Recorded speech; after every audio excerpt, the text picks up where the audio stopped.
Subscribe because it is free. Alex Mercer taps his coffee mug against the console as red warning lights bathe the narrow corridor in crimson.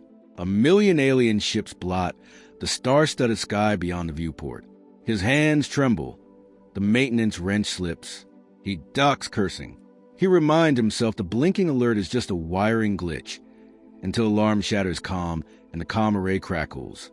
Alpha outpost compromised. Evac point in 40 minutes.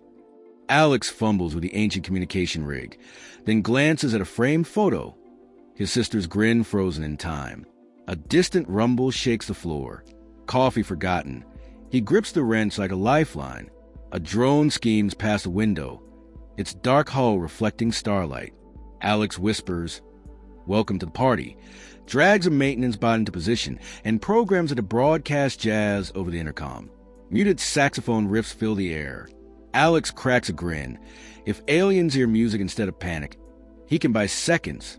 Footsteps pound nearby.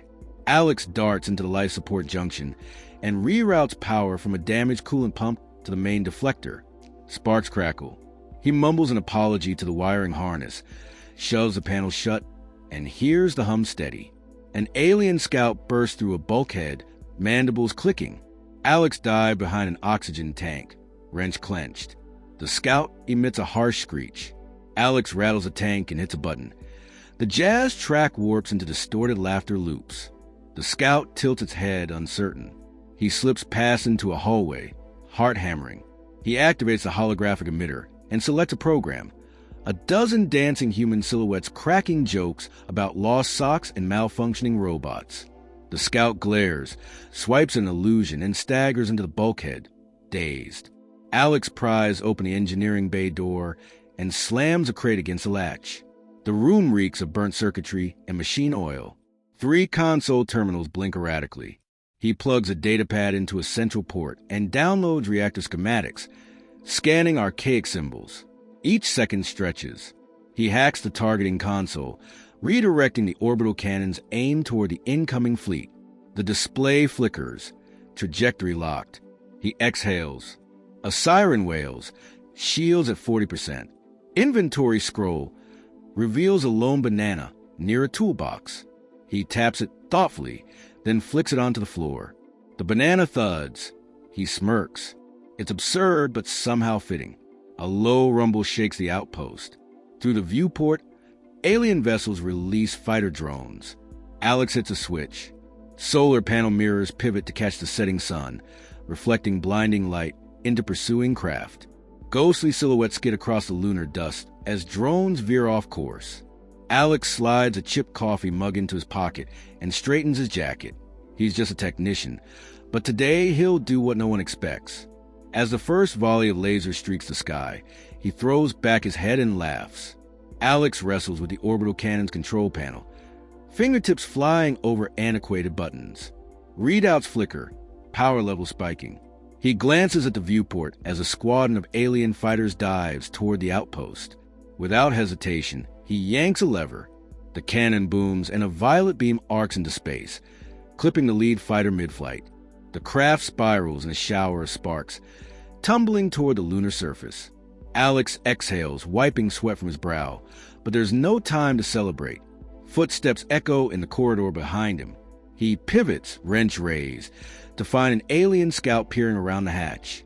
Alex tosses a small EMP grenade fashioned from piezoelectric crystals and old electronics.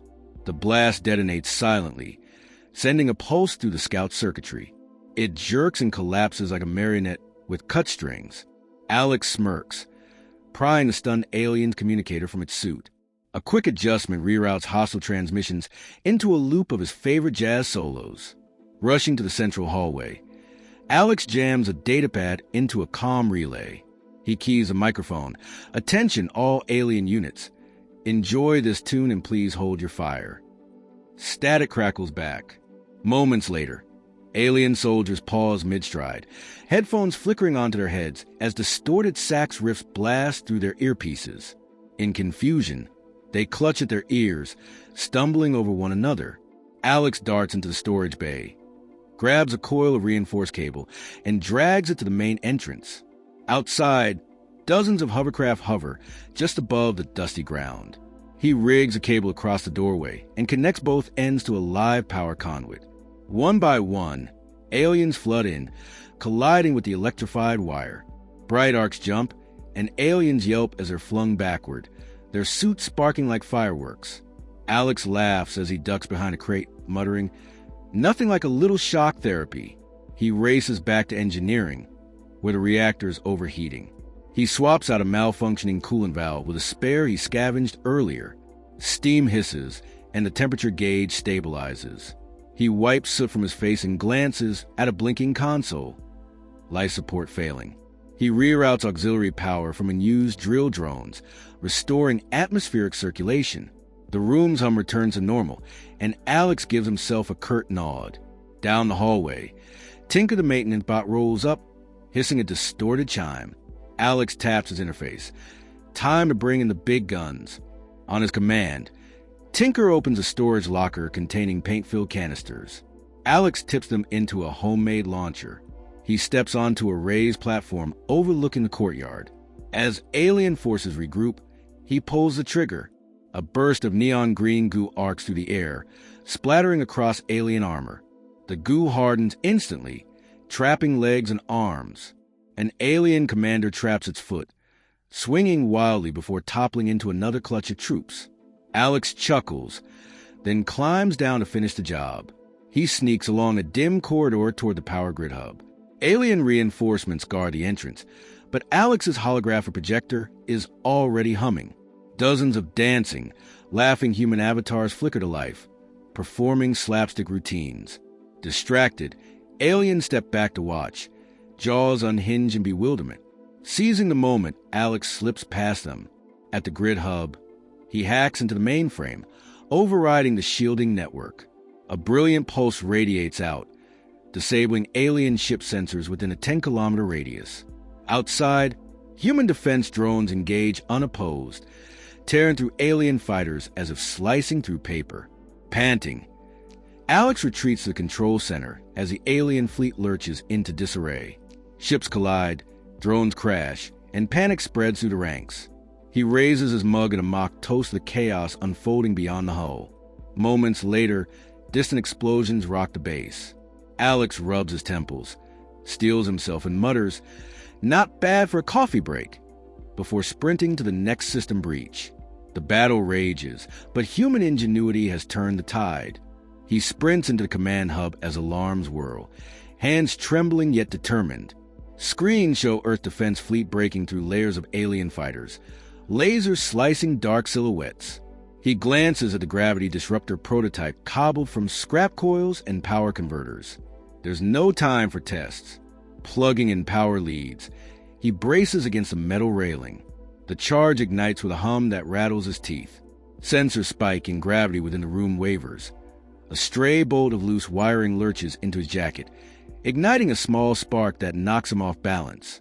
He yelps, shakes the arc loose, and a stray coffee thermos clatters to the floor, spraying lukewarm liquid across the console. He swears, slamming buttons to stabilize the device. Outside the viewport, gravity distortions ripple across the courtyard. Alien troops who poured through earlier stumble as the floor tilts and shifts beneath them. Some float momentarily before slamming into walls, suits crackling. Alex ducks behind a console as the central pillar ripples like water. He mumbles, "Well, that's one way to rearrange furniture." He glances at a console reading reactor, stable, and breathes a quick sigh of relief. At least the base won't blow itself to pieces while he fights a million enemies. A blast rocks the hull as alien command carriers unleash boarding pods. Dozens of pods breach the outer shields, and dark shapes tumble onto the lunar dust like metallic locusts. Alex slams his palm on the gravity disruptor's final switch. The device flares, and a wave of warped gravity pulses through the entry hall. Aliens entering through Breach Point 7 are thrust backwards, arms and legs contorting into impossible angles. One flailing commander grabs at a bulkhead, but gravity snaps it free, sending him skidding across the floor like a cartoon character. The scene is chaotic. Guttural alien screeches echo as bodies spin in zero-G loops. Alex can't help a manic grin.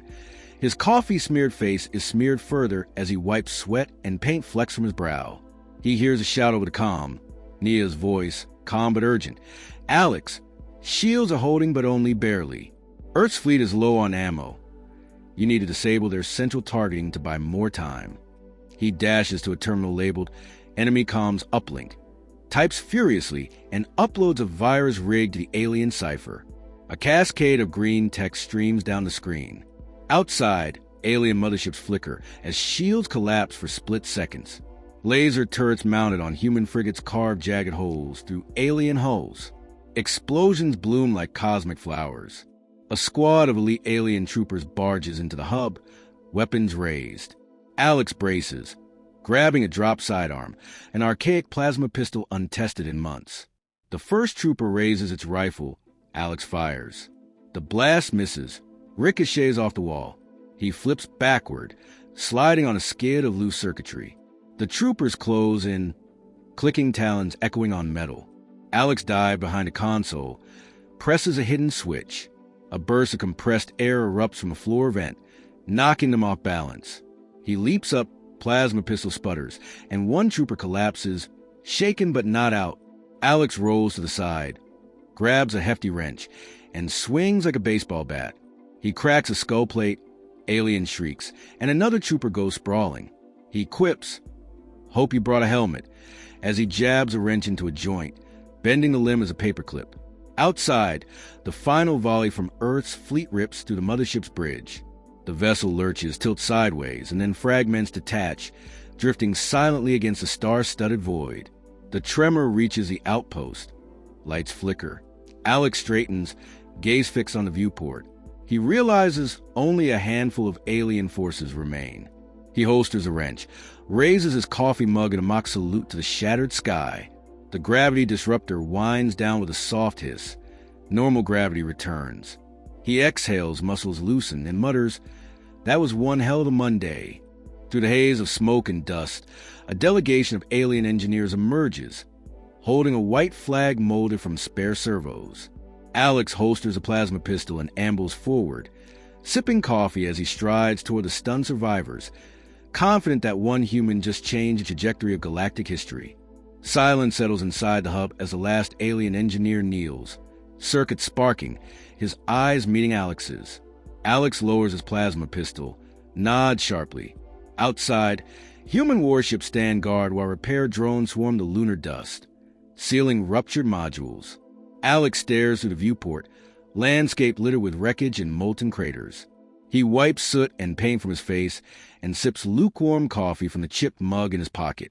His legs ache. Joints crack from hours of fighting, but adrenaline still bubbles. He glances at the alien engineer, offers a hand. The alien hesitates, then takes it, rising slowly. Alex guides him to a comm console, hacks the universal translator, and transmits a single phrase. "Earth welcomes peace." The translator spits out a halting apology in alien clicks and hisses. Alex smirks, taps the console again, instructing human ships to stand down. Relief washes over surviving aliens.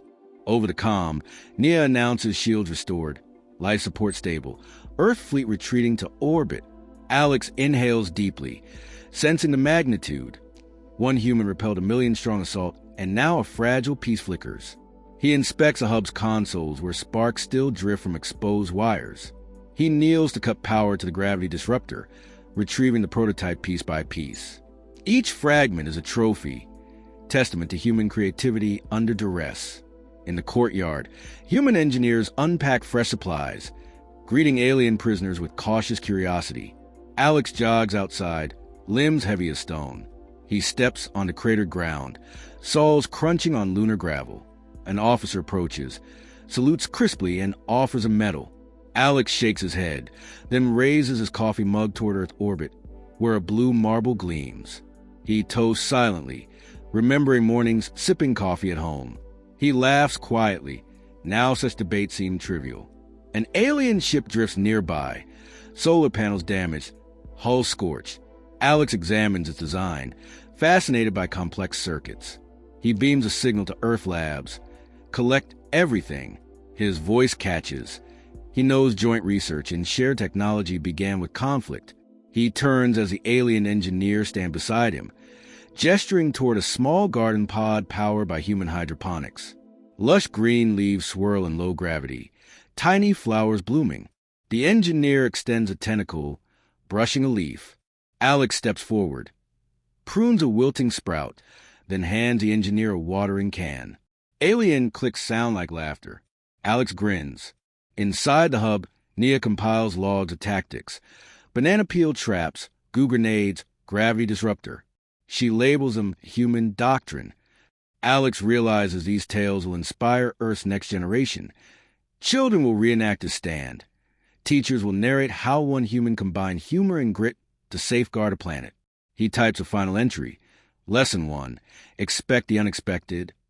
Back at the command center, a broadcast relays Alex's image to every screen on Earth. He gives a brief statement. We fought not because we hate, but because we protect. Remember humor and unity in the face of adversity. His words ripple across billions. On Earth, strangers toast coffee mugs, smiling in solidarity. The lunar sky brightens as the sun crests the horizon. A new day dawns for humanity. Alex pockets the chipped mug. He looks skyward, windless stillness enveloping him. He breathes in, tasting victory and possibility. The future stretches boundless. One human stood for all, and now the cosmos listens.